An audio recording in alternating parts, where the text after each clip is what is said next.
Hey, this is Ethan. We are doing our final two teams today, all written up, all ready to record. First one we're doing is the Steelers. Reminder that I'm still going to be on scardraft.com now. If you have any questions, you can feel free to tweet me or email me through there. Or if you want to make any other videos, since these are my last two videos, I might want to do some more recording. So if you have any ideas of things you want me to talk about, just let me know and I could possibly make a video on them. Won't be doing them every day from now on, but I could still make videos because I love doing this and this is a lot of fun and I love talking about the draft and love talking about prospects. So definitely let me know. But anyway, today we're talking about the Steelers. And the Steelers are an interesting team. A lot of how they draft is sort of a weighted best value available sort of concept. But they have a lot of contrasting tendencies, which are really interesting. They definitely put a very high priority on the trenches, both offensive line and defensive line. They'll make sure to address those needs before they address any other needs on their team, which is a good strategy because a lot of teams feel that you build through the trenches. That's how you win games. That's how you make impacts. So I definitely think that that makes a lot of sense in the greater scheme. So the lines are very integral for the Steelers. Of course, we saw that last year they had a lot of trouble protecting Ben Roethlisberger. Still made it to the Super Bowl, but with a very patchwork line that hurt them in the championship game, if I may be so bold. So they'll often wait until like the third round or so to address perimeter positions, unless someone who is extremely valuable drops. We saw that with Santonio Holmes in 2006, I believe. And we also saw that with Rashard Mendenhall falling in the draft. Then there are other cases, like when they took Evander Hood and Craig Urbick in the top two picks in the draft a couple of years ago, where they went pure trench. And then, of course, last year they took Marquise Pouncey and Jason Worrells. So they have a lot of sort of different tendencies. They do like to take developmental projects. Worlds definitely is a developmental project. Lawrence Timmons is another example of this, a first round pick who actually sat for 1 or 2 seasons, learning the system, learning how to be a middle linebacker, and then they unleashed him and he was sensational the past couple of years. So, definitely when looking at these Steelers, even though the pundits may say cornerbacks are the biggest need, not that they're wrong about that, they might wait to address it because they've never been a huge proponent of addressing cornerback before like the second, third round. And this year, with their needs on the trenches, because they do need a defensive end, a new 3-4 defensive lineman, and they also need more offensive line depth, they may wait until the third round or so to address cornerback. But I do have someone in mind for them for sure. And I think that he will be a very good fit in Pittsburgh.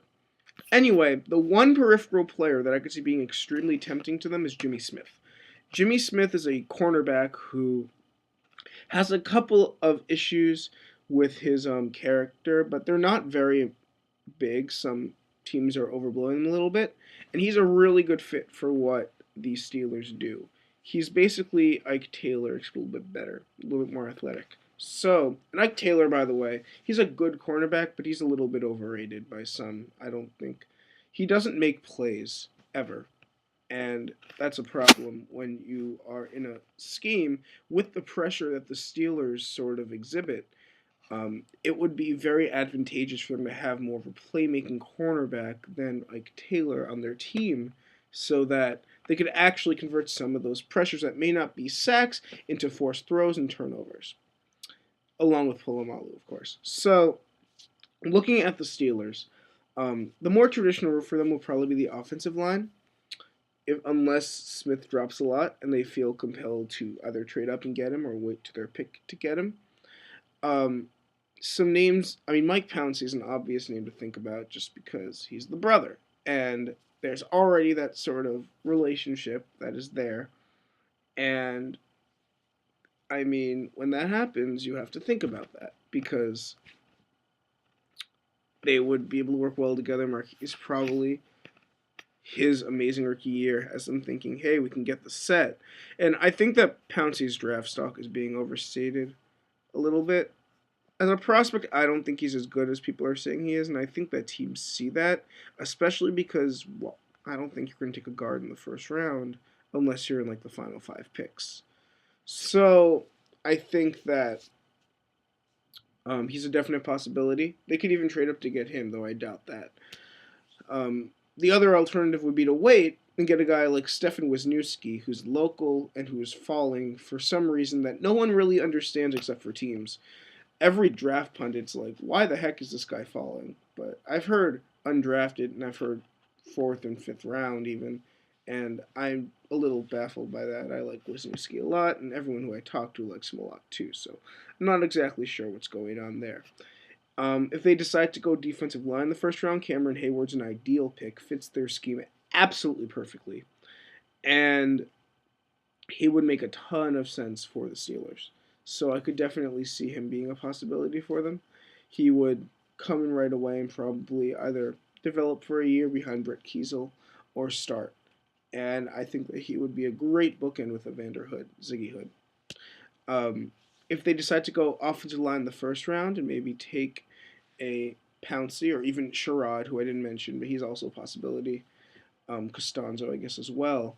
Then Terrell McClain out of South Florida could be a late riser to that second round range, and he could be a project type guy in the trenches for them.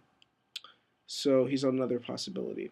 Looking at their location trends, they tend to say more northwest and southwest or going into California. They have gone down there for some pro day visits, so if they take a guy from, say, Arizona, it wouldn't surprise me because, first of all, Arizona has a ton of outside linebackers, and they are always looking for outside linebackers. Someone like DeAndre Reed a little bit later in the draft could be a nice project for them. But I think that when I would try to raise it a little bit higher and keep it in the northern part of the West, just because it seems to be where their base is in terms of scouting for that area. Some other prospects to look at, and this is actually going to go against what I just said. Marcus Cannon, offensive tackle, offensive guard out of TCU. They like positionally ambiguous offensive linemen. I mean, Willie Colon was a bit positionally ambiguous. Trey Essex was a tackle who got kicked inside to guard. And Cannon is nothing if not positionally ambiguous, and he's also big, so they like that as well. And he's athletic. So he has a lot of what they look for out of an offensive lineman. So I wouldn't be surprised if he's a second round pick if they go defensive line in the first round. Um, my cornerback for them, who I think they have a very high chance of taking, is Curtis Marsh out of Utah State. He fits everything they look for. They do take a lot of smaller school corners, so that makes sense. Um, I mean, hell, Ricardo Coakley was a corner that they drafted, and this guy's better than Coakley. But Curtis Marsh, interesting story, and I only know this much about him because I'm doing research on Utah and BYU.